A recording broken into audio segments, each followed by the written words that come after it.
2 weeks, 2 L's. Welcome to Big Blue Avenue, folks.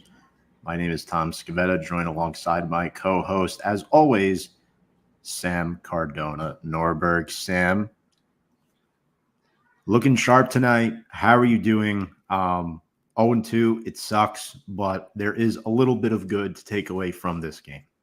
Yeah, it's like, yes, we are 0-2. We didn't win any games yet, but huge improvement last week. I saw such a great, offensive scheme going on here. I know we have a couple things to discuss in terms of other areas of the team, but yeah, no, I was thrilled to see not one, not two, but 3 touchdowns. Like, such a huge deal for us, which is crazy to say because some teams score 3 touchdowns no matter what every week, but for us, it's a pretty big deal. So I'm pretty happy with what happened last week, despite the loss.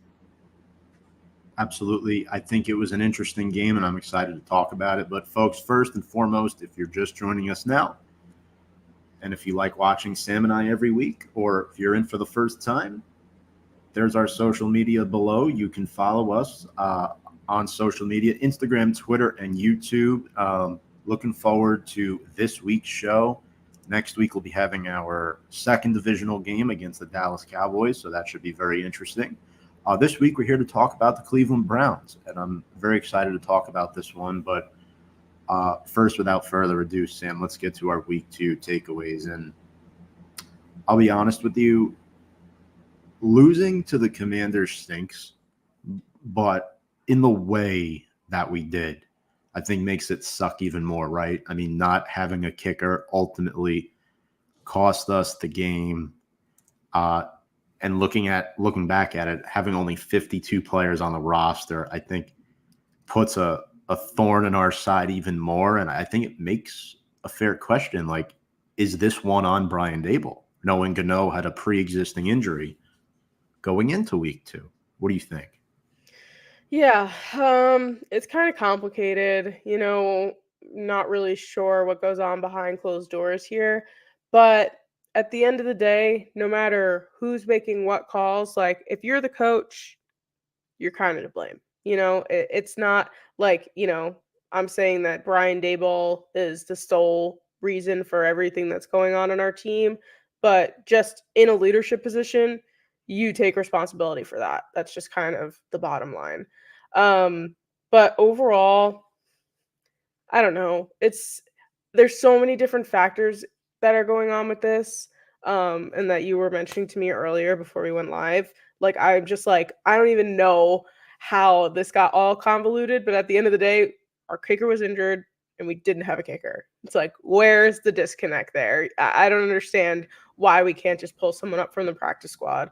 So yeah, I'd like to say Daboll, if not was the sole, he was part of the problem. And at the end of the day, like, you're the coach. You're the one who needs to make sure that we have everything we need to play a game. Facts. I agree. And what's up, George Bristol? George says, hey, Tom, kickers on Dabes. Gano was banged up and has been for the last 3 years. Bad penalties against the Giants as well. Was there one against the Dory again? Like that deep bomb? I'm trying to remember. There was a bad penalty call against the Giants. A lot went wrong again this week, so I can't really pinpoint what exact play, but yeah, there was a couple penalties that really sucked. Not good. And I think the call on the opening kickoff, before the penalty happened, Sam, the returner was already halfway down the field. So it's not like we covered that well, leading to Gano's pulled hamstring. And then Brian Daboll got very defensive in the post-game interview about it. I know. I saw, yeah. Gano had a groin. He didn't have a hamstring. And I don't know if you saw Pat Leonard's question about job security. And Daboll answered the question, didn't acknowledge that part of the question. And then when the next reporter asked that question, he continued to stare at Pat Leonard and glare at him throughout the reporter's next question. I think that it's just a known thing in the Giants world, no matter what you are, fan, coach, player, you just don't like Pat Leonard. I think that's just kind of the bottom line there. But, I think that I mean, we were talking about it last week with Dexter Lawrence and Kayvon Thibodeau, right? Like, not doing well with the media, and obviously, it's coming across the same way with our coach, not doing well or presenting himself the right way to the media. Maybe there's the connection there, maybe Dable isn't teaching his players the correct way, the correct media training. Not that that's his job, but, maybe they feel like it's easier to talk to media in the way they actually want to because that's what their coach does. So, yeah, I saw that and I was actually, like, taken aback. I was not expecting Brian Dable to be as defensive as he was, but yeah, but we definitely gotta get a little bit more disciplined with that. I know that the media can be a little tough. I work in media. I get what that's like. You're hounding them, but it's kind of the name of the game. Mm-hmm. Speaking of media, one player who handles the media very well in New York is our quarterback, Daniel Jones. He sure does. Before we start saying, oh, he had this great game, okay, he didn't play great. He played well. He had a respectable NFL game. This is what you expect for a guy who's making $40 million a year. This is nothing to ride home about. This performance bought himself another 2 to 3 weeks, in my opinion, where we can put kind of the benching rumors to bed for the next couple weeks. 2 touchdown passes, one to Malik Nabers, one to Wan'Dale Robinson. I thought Jones was better. There were still a few passes, Sam, that he airmailed. The deep ball to Malik, he was throwing it like 5 yards in front of him. But, I mean, Malik Nabers is that guy. He is that guy. You could see the emotion, the energy. 18 targets, Sam, 10 catches, 127 yards and a touchdown. We haven't seen that in quite a while from any Giants receiver. It was like, I think I even texted you on Sunday, and I was like, does Daniel Jones watch Big Blue Avenue? Because I feel like he's taking everything into account that we talked about last week, which was use Malik Nabers, like that's like the bottom line. So yeah, it was pretty fantastic. And the Malik Nabers touchdown was a sight to be seen. I was so stoked. Like, I was like, wow, like that's football. That's how you play football. Mm-hmm. And like that's what every other team, most teams in the NFL can do every week. And it's like, if we just did that, we'd be a pretty damn good football team. I don't know if we're making it to the Super Bowl right away, but like that's a great starting point for us as a quote unquote rebuilding team. So I was thrilled to see Malik Nabers score a touchdown and Devin Singletary. Like, I was so excited. And I think it's still very funny that he wears number 26 because it was like kind of like a weird illusion to see a running back in Giants gear 26 score a touchdown for us that was not Saquon Barkley. Last comment, because I can go forever, from George. Dable and Shane need to go. Wow. Oh. Okay. The Jones deal was bad. Saquon should have remained the Giant. So should X and Love. I disagree with Saquon because, I mean, look what he did Monday night in Philly. Super Bowl winning teams don't revolve their offense around a running back unless your name is Christian McCaffrey. And to be quite frank, Saquon is not that level at McCaffrey, and the 49ers also have a super team outside of 1 or 2 positions on their roster. So X and Love, you could argue that, yes, maybe they should have stayed, but they drafted Dane Belton. They developed him. They claimed Jason Pinnock off of waivers. And then they also went out and they drafted Tyler Nubin. So they drafted 2 rookies who have been serviceable and then replaced ultimately McKinney with Pinnock. The value of play isn't that much worse, and they're spending a lot less money. The issue, I think, right now is the cornerback position. X played every down, homie. Leader. Don't get me wrong, I miss X, but George, are you paying Xavier McKinney $17 million a year? I mean, look at the offensive line right now. You have me saying that Daniel Jones is not it. It's time to move on from Daniel Jones, George. You were right about Daniel Jones, okay? But we can now see that because of what's in front of him. Brian Attard, people advocating to overpay for a running back. Something went wrong. Please try again. As Siri hears me here. Apologies, Siri, as Siri joins the show, folks. Yeah. Our special guest of the week. George, look, I respect the opinion. I do. You might be right. I don't agree with it, though. I don't disagree with X being a leader, playing every down 100%.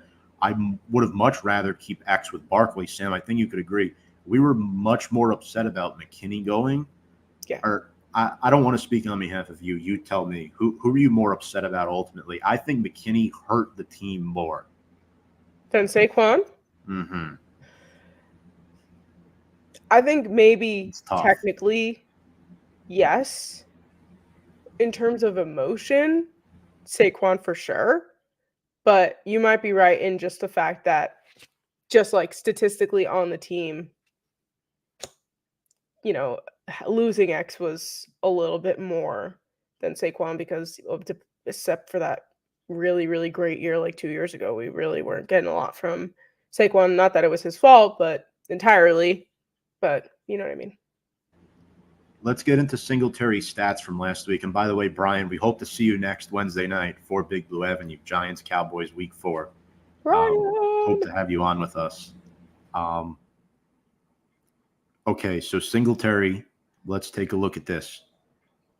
16 rushes for 95 yards and a touchdown. Yes, he had the ball popped out.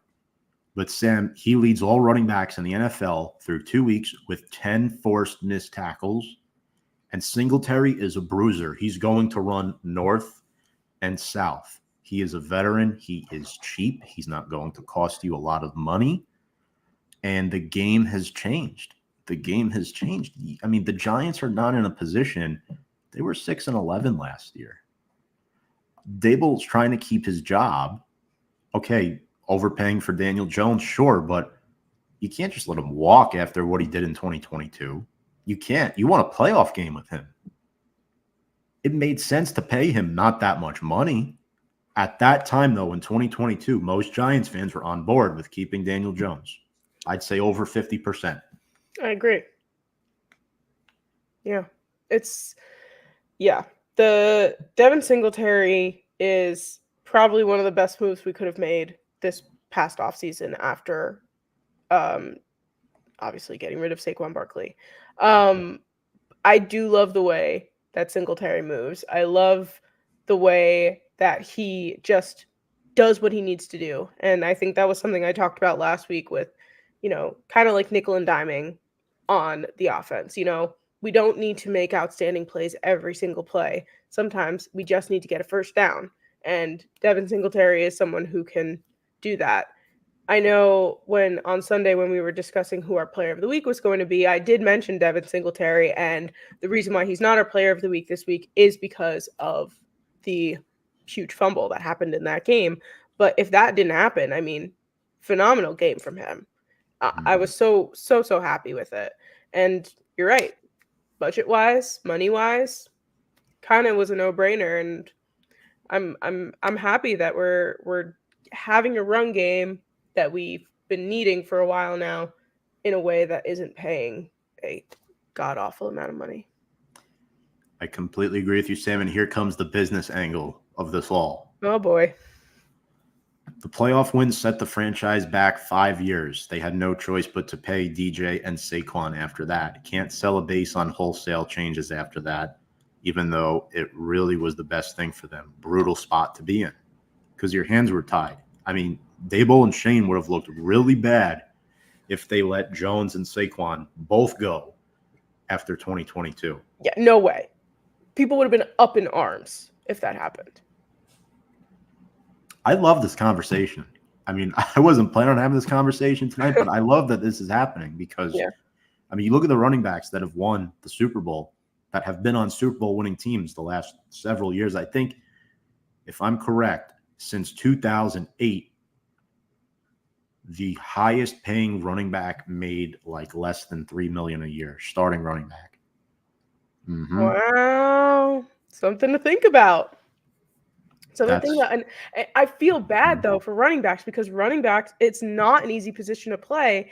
They get hurt a lot, and it's like kind of like the crappy end of the stick, you know? mm-hmm. So, like, I understand why some teams do pay running backs that much money. And I do understand why running backs kind of had that revolution a year or two ago where everybody was talking about getting paid Right. because they deserve to get paid, but financially, it's just not a good investment. It's just kind of like it sucks for them just because that's just the way the game is played, unfortunately. And here's why running backs should not get paid. Half the teams in the league should be looking to move on from their starting quarterback right now, including the Giants, in 2025 and beyond. The only quarterback in the NFC East that should not be looked to get moved on from is Jaden Daniels, in my personal opinion. I'm not saying Hurts, Dak, and Jones are bad quarterbacks. What I'm saying is look at the quarterbacks that have won the Super Bowl, right, over the last 10 years. It's been Brady, Mahomes. There was an outlier with Matthew Stafford, and there's definitely somebody I'm missing, but it's been Brady, Mahomes, Nick Foles, Mm-hmm. and Matthew Stafford. Those have been the four quarterbacks to Wow. win the Super Bowl over the last 10 years, It's crazy. essentially. Yeah, no, you're right. Hassan Terrell, thank you very much for the comment. Let's get to the defense before we get into player of the week. And we'll make this quick because, I don't want to spend too much time on this game. But, Sam, I was never thrilled about the Shane Bowen hire. Yes, I remember. Brian Dable was literally reading off stats on Hard Knocks about his run defenses with the Tennessee Titans. But then the Giants proceeded to not draft any defensive tackles in this year's draft. They drafted one linebacker in the 6th round. I get it. They had other glaring needs in their face. But then don't hire Shane Bowen. That's my thing. Maybe they want to give him time. Maybe Mara's probably giving them more time than we think. Because if you gave Dave Gettleman 4 years, Dable and Shane are definitely safe going into 2025, unless they finish like 2-15, which is not going to happen, ladies and gentlemen. Brian Robinson Jr. is running behind an awful Commanders offensive line, is making a rookie salary contract to Brian Attard's aforementioned point.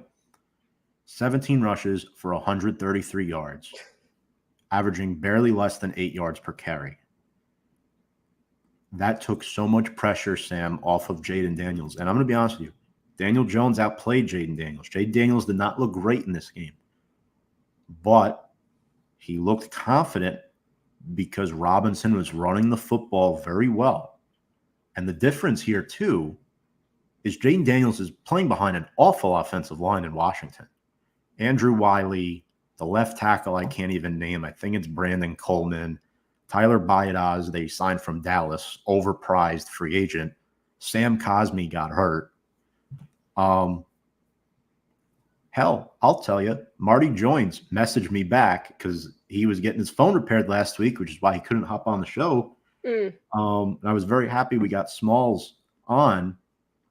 But if he was on, he would have picked the Giants to win. If the Giants had a kicker, they win the football game. And he said the exact same thing.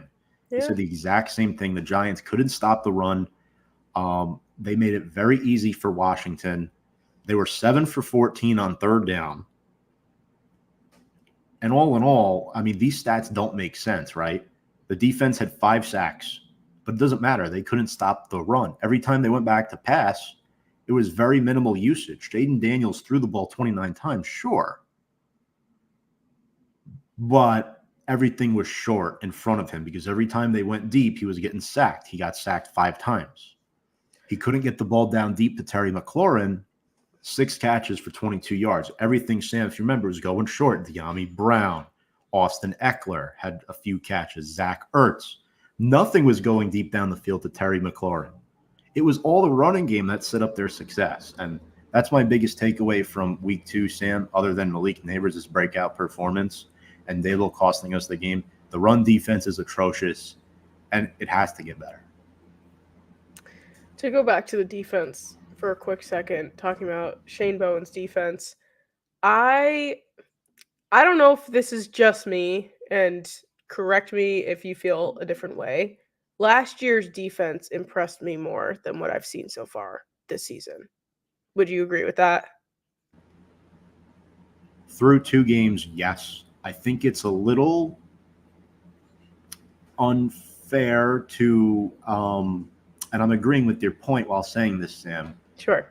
I think it's a little too premature to say Shane Bowen's defense is worse, but at the same time, I think Shane Bowen's defense is completely different from Wink Martindale's, and a lot of the players that the Giants have on their roster, a lot of the veterans like Bobby Okereke, Dexter Lawrence, Jason Pinnock, Micah McFadden, Nunez Roches, they were all brought in to play in Wink Martindale's defense. Now they're having to adjust and learn a new scheme. So although I have not been impressed with Shane Bowen, it's going to take time before we can really evaluate whose defense is better for this team and these players. So there are similarities between the two. The biggest difference is the blitz frequency.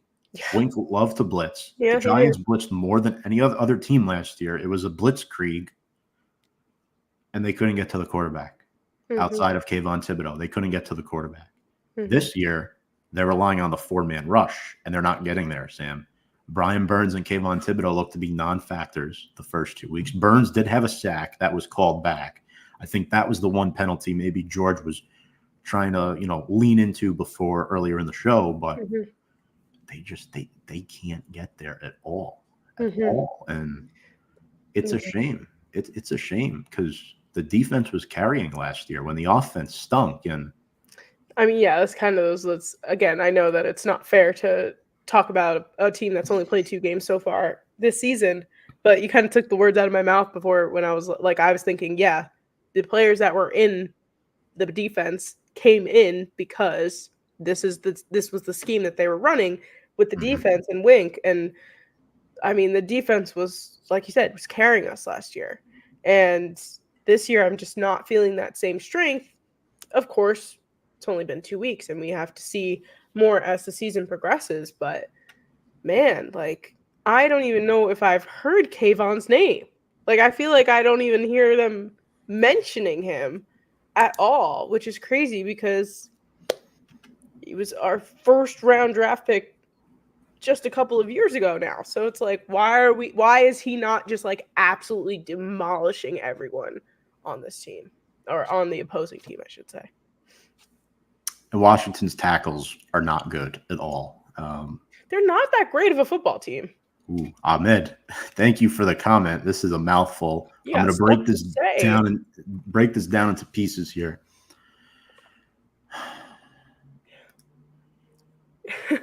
Keeping DJ and Saquon set us back 5 years. People need to stop saying that. Okay, yeah, I don't necessarily disagree with you there. And now to the convo at hand. The run D is sus. Bend but don't break. Absolutely.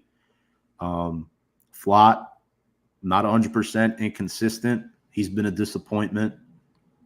Trey Hawkins hasn't seen the field because he's not very good. But at this point, why not? The 4-man rush is a ghost town. Completely agree with you there. I agree with about 90% of what he just said. Yeah, thank you for the comment, Ahmed, by the way. Drew Phillips is awesome, but he's a slot corner. There's no valiant number 2 corner, Sam, opposite of Tay Banks. That's why they brought Adoree Jackson back. Flott hasn't panned out. Trey Hawkins hasn't panned out. I think what's going to buy Joe Shane and Brian Dable at least one more season is this. They hit home well on their first 3 draft picks in 2024. They really hit home. I mean, you look at Malik Nabers, Tyler Nubin, who's looked really good so far. He's still blossoming. And Drew Phillips, who, by the way, you look at a corner having 12 tackles, you're like, oh, they must have chopped them up in the pass game. They didn't. 2 of his tackles were in the backfield for a loss. He does not miss tackles. There's a reason why Joe Shane drafted him in the 3rd round, Sam, and that's why you and I named him Player of the Week last week. Yeah. He went down in the game, right? But it wasn't serious. Not serious. Nope. Yeah, that's what I thought. And lastly here, Sam, the offensive line. It was good. I was so impressed. Seriously. And like the fact that we're getting a rushing touchdown from Devin Singletary is like exhibit A. Like that's just like didn't happen last year at all.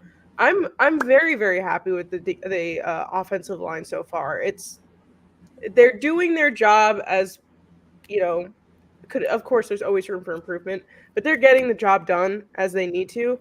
And this team needs, and more than ever, one shining light. And for me right now, it's the offensive line. Which is crazy to say because last year we had a completely opposite reaction. What's up, goofballs? And to Sam's point, appreciate you guys tuning in, by the way. As always, 6th best pass protecting O-line in the NFL over the first 2 weeks. That's according to Next Gen Stats. That's not a PFF stat, guys. That's real stuff. Next Gen Stats is pretty accurate. Yeah, there's nothing to complain about here. Andrew Thomas, John Runyon, John Michael Schmitz has looked solid. Greg Van Roten is the worst one, but he is, like I told you, Sam, he would have been our second best starter last year outside of Andrew Thomas. And then Jermaine Illuminor has been near perfect thus far. They're not getting holding penalties. They're not getting false starts. There's no illegal motion. There's no illegal men downfield call. They're not losing us football games like they were last year. Yeah, that's right. Now we have a line and everything else is fixed. One day everything will line up. Finally, the Giants became the first team in NFL history to score 3 touchdowns, allow none, and lose the game. Unreal. 7 field goals. 7. Unreal.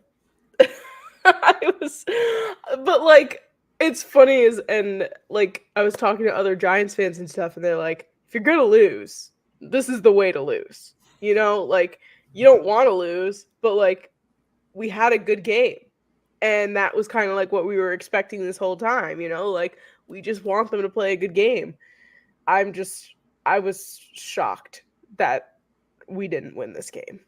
It was definitely a win with a kicker, like we keep saying, but it's true. It's true. I don't know who had Siebert in fantasy, but good for you. Good for you. He's good. He's very, very good. What's up, Robert? Appreciate the comment. I know we're playing you guys later this year. Sam, your brother, big Steelers fan. So thank you. What up, Cold G? Steve, appreciate you as always. Still living out in Arizona, Steve? See what he says. But yeah, Sam, let's get to our player of the week. I think this is pretty obvious. Who do we choose? We went very easy, but he really showed up and shined out for us. Malik Nabers, our rookie, our player of the week, our rookie of the week. Just fantastic. 10 receptions for 127 yards, averaging 12.7, 1 touchdown on 18 total targets. And 6th overall in the draft, obviously, that we just got from LSU. And those LSU receivers are no freaking joke. Accounted for 18 of the Giants' 27 targets, like we mentioned earlier. Highest target share at 66.7% by any player in a game in 9 years. Be my neighbors. I love that. That's one of my fantasy football team names is Will You Be My Neighbors? 108 yards after carry, 8th in the NFL. 193 receiving yards, 4th in the NFL, 25 targets, 3rd in the NFL, 15 receptions, 2nd in the NFL, and 9 first down receptions, which is 1st in the NFL. That is why you draft Malik Nabers and utilize him in your offense. Yeah, and Sam, once he caught the ball, he knows what he's doing. He is so tough to bring down. He gets away from the tackler and runs for another 15 yards. Yeah. Which is like so refreshing, right? Mm-hmm. For us to see. to see a receiver have a plan after they get the ball. A lot of times our receivers, no offense to Isaiah Hodgins or any of these guys, they are good football players. But man, Malik Nabers is a breath of freaking fresh air for us. It is wonderful to see. And I know people have talked about OBJ. I know people have brought it up several times because he also went to LSU. I think Malik Nabers could outshine Odell Beckham Jr. in his career. But I'm just going to throw that out there. Yeah, I like that, Sam. 5 years from now, we go back to this. Mm-hmm. You called it first. I'd like to say that I did. Mm-hmm. So, a couple comments. Yes, still in Arizona. Thank you very much, Robert. Love you, man. Appreciate the comments. This is a Giants show, so unfortunately, no Steelers talk tonight, but we will talk about the Steelers when we play you within the next couple months.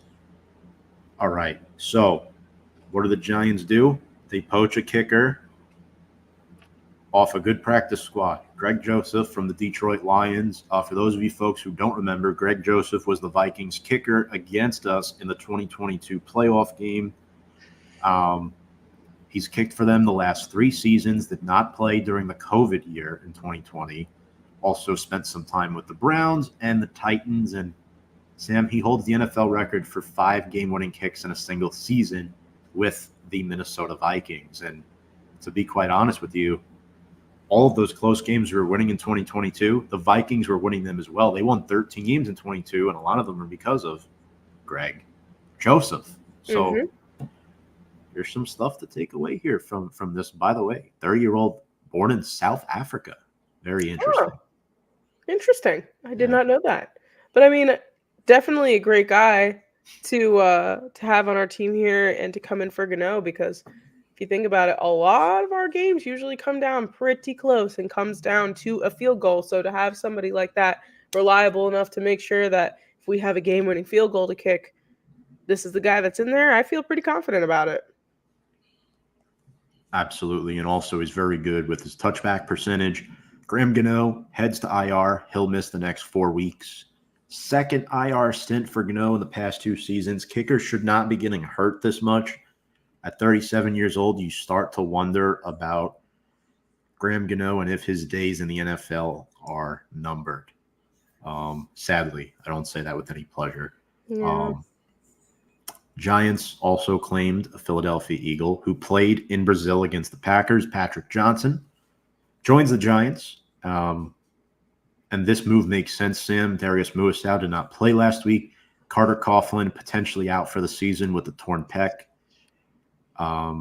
Matthew Adams, who they signed to replace Cam Brown, is out on IR too for at least the next 3 games. And yeah, this is where we're at. Our linebacker room stands right now. Bobby Okereke, Micah McFadden, Isaiah Simmons, and Ty Summers, who's on the practice squad. That's it. Yeah. I mean, not pretty good guys, though. Won't lie. I do love all the names of those linebackers, but yeah, pretty small. It is pretty small. I'll tell you one Giants player or former Giants player who was not small, and that's Eli Manning. Our king. Yes. First year nomination to the Hall of Fame. And in my prediction, a first ballot Hall of Famer. Absolutely. I think so. Sam, you met him in person last week. I did. Not your first time meeting him, though, right? I have met him before, all through work. But last week, he was so in on Daniel Jones. I will tell you. He loved talking about him. We kind of asked him, like, is this it? And he goes, I really, really hope not.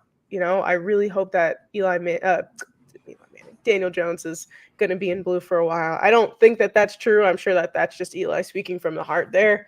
But, man, he was wonderful to speak to. He's very kind. He's a great guy and 100% deserves to be a first ballot Hall of Famer. Also, Steve, sorry I missed this. Love the jersey. Thank you. Super Bowl 25. Was not alive for that one, but I've rewatched the game several times, or I've watched the game several times, I should say. So Curtis Bolton is back on the practice squad. He was on the 53 for a cup of coffee. They did a little roster shuffling there, Steve, and he's back on the practice squad, but he's still around. Like Ty Summers, they've been elevating Ty Summers over him because I think of experience. But yeah, Bolton is still around too. I guess they thought, let's add Patrick Johnson, see what he could do. Add another name into the mix there. But back to Eli. Yeah, look, I hate to say this, but Eli's watching a lesser version of himself that has more mobility. He is watching a guy under center quarterback the Giants who looks like him and acts like him. And that's why you're getting the answers I think, Sam, that you're getting, because he loves Daniel Jones, right? That was the right guy to replace Eli Manning at that time. That's who they wanted, and the 2019 draft class was not great. It was just bad timing, and picking him number 6 was an issue. I still, to this day, don't think Eli Manning should have been benched after 2 weeks by Pat Shurmur. But ultimately, 2 Super Bowl championships, 2 Super Bowl MVPs, the most passing yards in a single postseason of all time. I mean, not missing a start in over 210 games due to injury. And also just the way he led the Giants, Sam. I mean, he made everybody around him better. Like, you know, back in the day, and I really don't want to hit much on Odell here, but Eli was the best quarterback Odell ever had. Let's be real. Like, you know, like his career sort of took a turn down south once he left the Giants. Look at Victor Cruz. Victor Cruz admits it. Yeah. He went to the Chicago Bears. He couldn't do anything with them. Mario Manningham. You know, Eli was put in a great situation at the time that he came in, and he won playoff games. He was very resilient. Once a Giant, only a Giant. Eli Manning definitely deserves to be in the Hall of Fame. What's up? No Dog Dibler. Eli's a legend, and the Giants are finished. Ugh. Brutal. Thanks for beating the Eagles on Monday, Noah. Yes. Thank you Appreciate for that. Eagles have now lost 7 out of their last 8 on the continent of North America, for those of you Eagles fans watching. So that's a fantastic statistic. And if you want some optimism as a Giants fan, Nick Sirianni did not say a word to the team post-game in the locker room. But, God, I hate that guy. Okay, Steve. Love that. My older brother he was born in 86, so he was not alive for all 4. But he was alive for 3. The Browns. The Browns. So we're heading to week 3. We're heading to Cleveland. Personally, Sam, I don't know what to think of this game because, to be honest with you, the Browns have 15 players on the injury report. They are decimated. But last week, I think what concerns me most about Cleveland, and you can tell me if you agree, is their defense, highlighted by Myles Garrett, former Giant Dalvin Tomlinson, Shelby Harris, Jeremiah Owusu-Karamoah. They sacked Trevor Lawrence 4 times last week on a promotional day where Everbank Field was named Trevor Bank Field. Trevor Lawrence looked atrocious. Well, it was not just him. He had no time to throw the football. Browns get their first win of the season. They got blown out by the Cowboys in week 1. Last time these teams played, 2020, Baker was still quarterback. They won that game 20-6. And Sam, the Giants have not beaten the Browns in Cleveland in a long time. In a long time. The Browns. Do you remember the season where the season after 42, where the Giants were like 10-1, 11-1? That first loss was the Browns. The Browns. Yeah. Well, it's interesting because the Browns don't seem that scary of a team when I'm seeing them just, playing anybody else. But thinking about them playing us, all of a sudden I'm like, oh, Okay. I don't think their offense is that strong. Um, and I do believe that this will be, hopefully for us as well, a defensive battle because, I mean, Miles Garrett alone is just a freaking animal. Like and now that they have Tomlinson and JOK, they just they're monsters. So that's what I'm mostly concerned about. But overall, I do feel like this. I, I don't know. Maybe it's just the touchdowns from last week that got me excited. But I'm like, this is a doable game, right? Like, I feel like this game is a winnable game for us. It's not like we're completely tossing it. Browns have not looked good at all. Sean Watson looks like he's not getting paid an ungodly amount of money. It's crazy how this Browns team has kind of fallen apart despite them putting so much time and effort and money into it. But that's just me. Yeah, they should have never moved on from Baker Mayfield, but they did, and now they're stuck with a fully guaranteed quarterback who is not living up to the hype of his contract.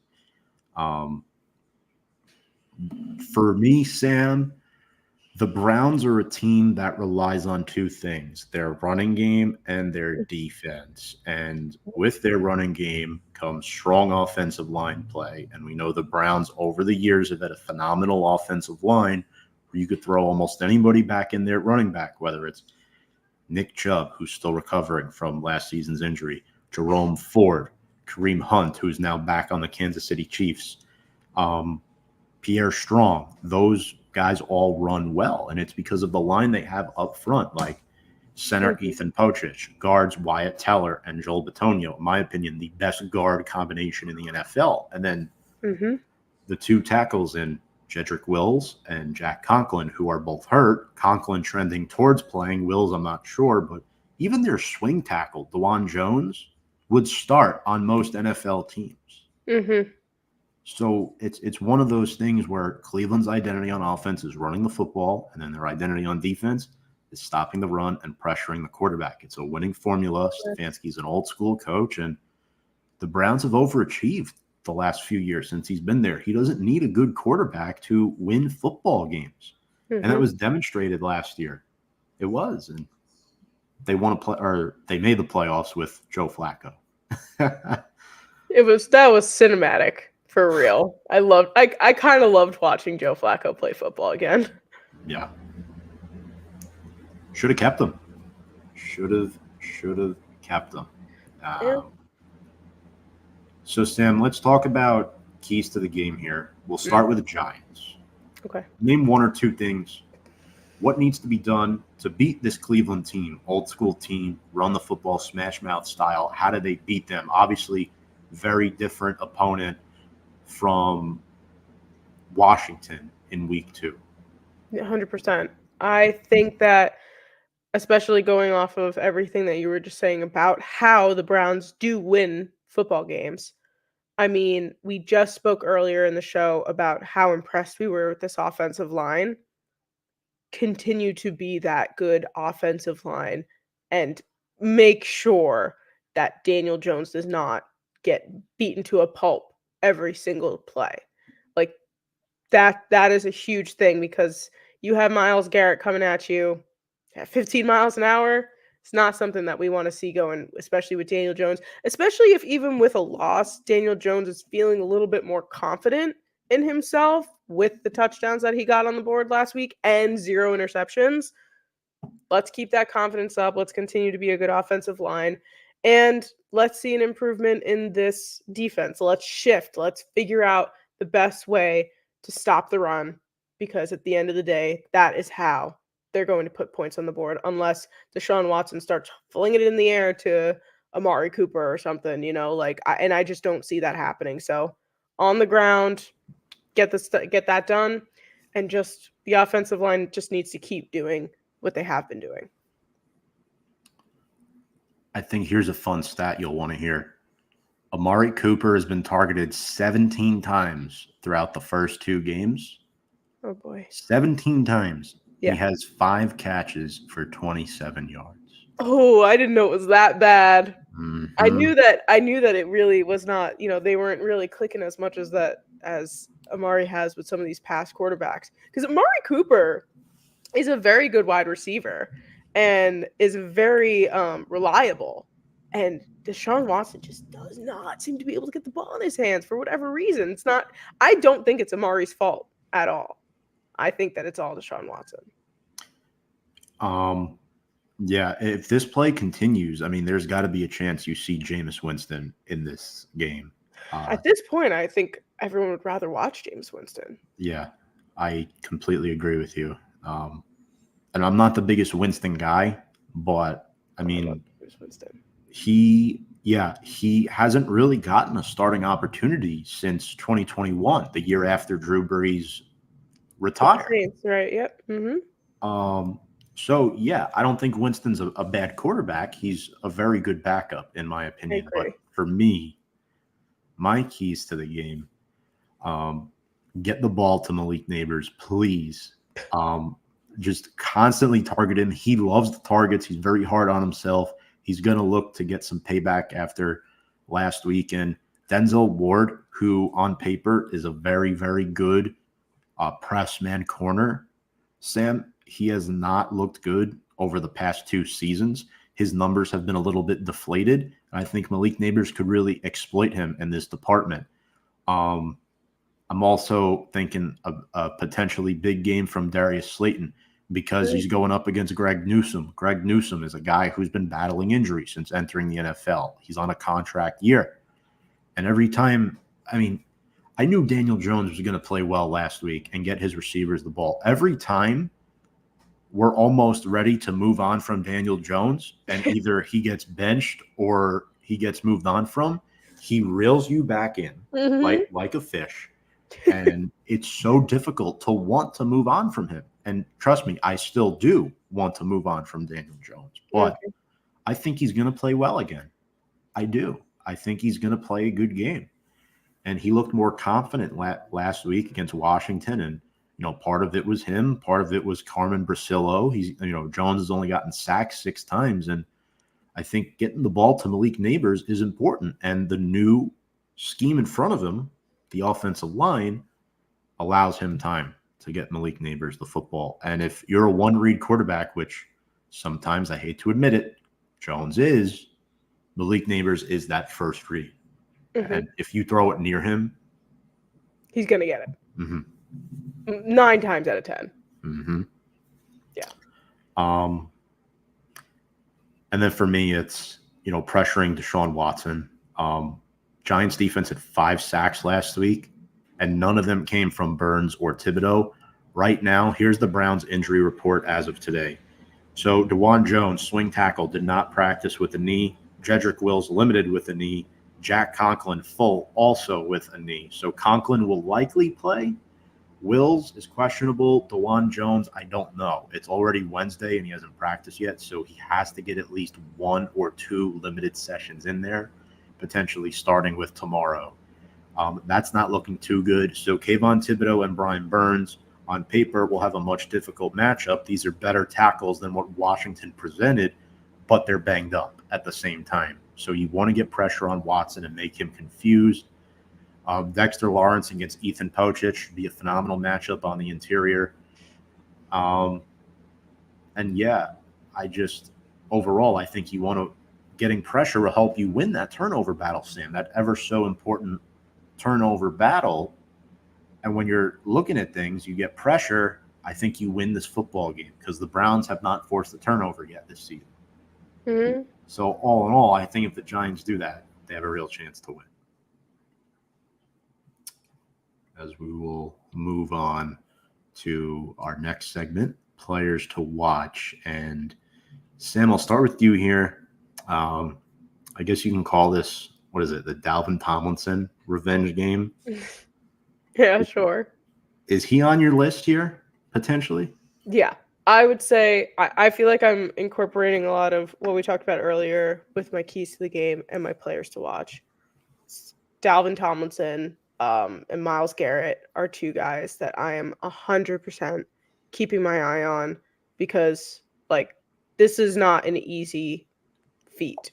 Like this is tough. It is not the easy guys to go up against. So those guys are 100% in my line of sight watching this game.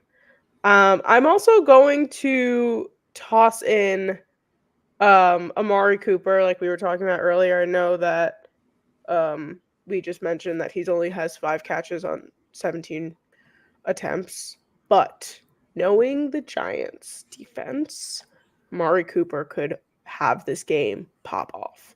So just something to keep our eyes on. I'm not saying that he's gonna, have a gajillion touchdowns or anything like that, but just knowing that stat and knowing our defense, just want to keep close eye on Amari Cooper. Yeah, I also think with Kevin Stefanski reporting today that tight end David Njoku's status is heavily in doubt for Sunday's game. He's not going to play. It's a lot more pressure on Cooper, and he's getting a lot more attention, which is opening up lanes for Jerry Jeudy and Elijah Moore. And Jerry Jeudy last week had 98 receiving yards. He was solid. Elijah Moore, high volume guy. I think at tight end it'll be Jordan Akins stepping in for Njoku. Njoku's always hurt. The Browns are always hurt. Play aside, Watson's always hurt. So it's not like they really have much consistency going for them there. And for me, defensively for the Browns, Sam, it's Jeremiah Owusu-Karamo is my guy. You remember me hyping him up that one year on the draft show. Yeah. I love him. Sideline to sideline scraper. Really, really fun to watch. And yeah, playing behind Myles Garrett, that's tough. And I don't know about you, but that Andrew Thomas, Myles Garrett matchup, must see TV. I would agree. Definitely going to be good, but hopefully Andrew Thomas gets a little bit more push on him there, but it's not going to be easy. Yeah. A lot of respect for Myles Garrett. He just continues to pour it on every single year, even during the bad seasons. He's been there since 2017. I believe he's the longest. No, he's not. I believe it's Bitonio who's longest tenured Brown, but Garrett's up there. 2017. I can't believe he's been there for that long. And you're 100% right. Every year, no matter what the Browns are doing, Myles Garrett is popping off. I mean, didn't he just win Defensive Player of the Year like 2 years ago? Like, he's no freaking joke. I met Myles Garrett at the Super Bowl. His thighs, I'm not exaggerating, they're this big, each of them. So this guy is no freaking joke. I'm not one to base my judgment on a player off of stats, but let's just take a look at this quickly. 2023, Sam, 14 sacks. 2022 and 2021, 16 sacks, each of those 2 seasons. 2020, he had 12. He only played 14 games, though. That's really impressive, though. 2019, he played only 10 games, still had 10 sacks. 2018, 13 and a half sacks. His rookie year, he had 7. He's never had a season below 7 sacks. I mean, rookie season getting 7 sacks is in and of itself like fantastic. Do you play 10 games, you get 10 sacks? You're averaging 1 sack per game? It's pretty dang good. And since 2021, he has not missed a start. So, I mean, he's phenomenal. And he's still only 28 years old. So he still has game left in him a lot. That's crazy. I thought he was 30. He's young. Yeah. He was I believe he was the number 1 overall pick in 2017, right? 2017 NFL draft. Yes. That long ago. Yep. Myles Garrett was number. We were both still in college at that time, right? Yeah. It's crazy. Yep. Mitch Trubisky was number 2. Yeah, Mitch Trubisky. Yeah. Patrick Mahomes is in that draft. 10, 11, right? Yeah. Yep. Quickly here for the Giants. We'll flip the script. Who's going to have a big game on Sunday? I'm gonna take something from what you said earlier in the show, and I'm gonna say Darius Slayton. We had some really big plays from Malik Nabers, and he's definitely a player to watch, 100%.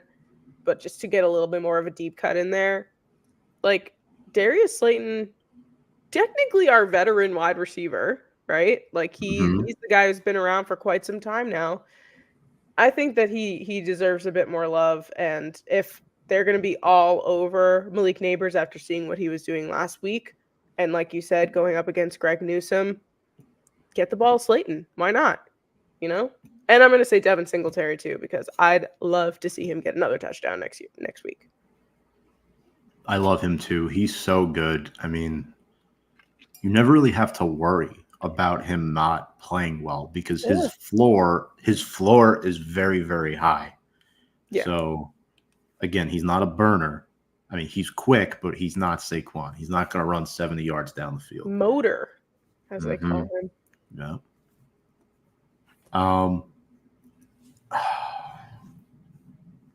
Obviously, Malik Nabers is one, but I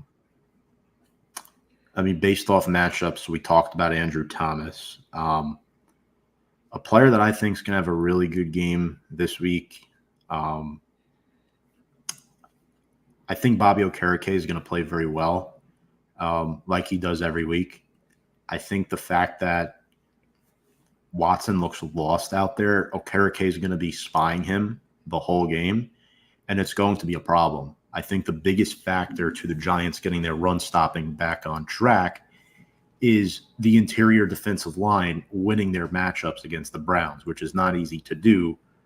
But at least with Bobby Okereke back there, you know you'll get a steady hit on that second level. And I think Bobby Okereke's play has really developed Micah McFadden, who McFadden is he's back healthy. That's another guy too. Like, he's been around. This is his third year now. He's a starter. Nobody talks about him. I know. And he's great. Mm-hmm. He really is.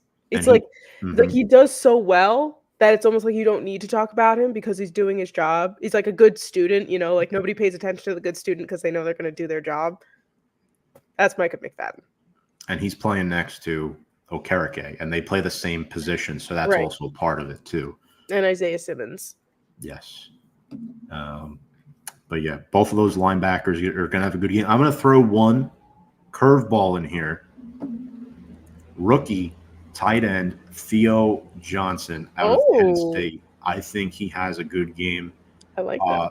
If they can protect Daniel Jones, I expect the Giants to get more vertical down the field on this team to get Theo Johnson the ball. And I was a little bummed out that Gabby couldn't join us tonight because I know the whole FanDuel connection. I was thinking we could do our little Giants-Browns parlay. Oh, that would have been great. A little sample parlay, spice up the end of the show a little bit, do a parlay. And I'm debating taking the over on Theo Johnson's yards for Sunday's game. So, and I'll be honest with you, Sam, I'm a big tight ends guy. If I was Dan Duggan, Paul Schwartz, or Jordan Renat, I'd be sitting there in the room asking Brian Daboll, why aren't you throwing the ball to Daniel Bellinger and Theo Johnson? Why are they not getting the football? I feel like I think about this every week. I don't understand why we're not utilizing our tight ends. It's like, even like you see 49ers, George Kittle's blocking all the time. George Kittle does not get a ton of receptions, but when he does, he's on the money. It's like, yes, use your tight ends for blocking. Totally fine. But, man, throw them in the mix sometimes. Daniel Bellinger's been on the team now for 2 years? 3 years? His third year now. He's in his third year. Third year. How many touchdowns does he have as a Giant? 3, and they all came his rookie year. Literally. Didn't score a single touchdown this year. Insane. I 100% agree with you. Get the tight ends more involved. The Browns do it. that's how they get by. And looking at the injury report this week for them, it's not pretty. It's not pretty. Before we get to our game predictions, I just want to point out the DNPs today. DeJuan Jones, swing tackle, did not practice. Njoku likely out. Pierre Strong nursing a hamstring. Jamari Thrash is battling an illness. Wide receiver Myles Garrett has a foot injury, did not practice. That's likely maintenance for him. He's definitely going to play. They're just limiting his practice this week. And then Wills was limited on the line. Conklin played in full. And then one Brown we didn't mention, Sam, Zadarius Smith. Oh, gotcha. Zadarius Smith. Jerry Jeudy. Why was there somebody? Yeah, him. Jeudy. I completely forgot Jerry Jeudy was on the Browns. But yeah, so he actually scored a touchdown last week. Oh, wow. Yeah, and I feel like he didn't really get a fair shake in Denver because of the quarterback play. They went from Russ to who was quarterback last year? I can't even remember. Was it? No, it was Russ again. Denver? Yeah, it was Russ again. It was Russell, yeah. But who was 2021? They definitely, I forget who their quarterback was. That's how bad they were. And then this season, it's Bo Nix, and now Jeudy finally is not relied on as the number one wide receiver, and I think that really benefits him. And although I don't think Deshaun Watson is great, he athletically wise, he's a better passer than Bo Nix is. He's probably a better passer than some of the quarterbacks that Judy's been catching balls from. So, yeah, I'm intrigued to see what happens this week with Jerry Jeudy. That was a really good point. You know who was their quarterback in 2021? Teddy Bridgewater. That's why you don't remember who it was. And Drew Lock was backing him up. That's right. That's right. Yep. Mm-hmm. Before he went to Seattle. So, Yep. Damn, that is kind of crazy to think about. A little bit of a weird full circle-ish kind of moment for them. Here we are. Folks, time to drop your predictions. If you have any, feel free to comment. Sam, we'll start with you. Who's winning this game, and what's your final score? You know, I was really thinking about this as we were talking about it in the show, and I feel like I'm feeling a bit confident this week. I really, as long as that offensive line continues to give Daniel Jones the time he needs, it gives him that confidence to throw the ball, to get it to Malik Nabers. I think that the Giants could sneak a win. I'm not going to say that it's going to be a big margin. I'm going to say 20-16 Giants. It'll be a little bit close, but there'll be a small cushion there. But I'm feeling kind of good.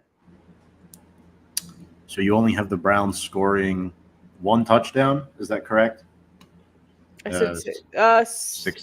I said 16. So yeah, well, it'll be a mix of things. Yeah.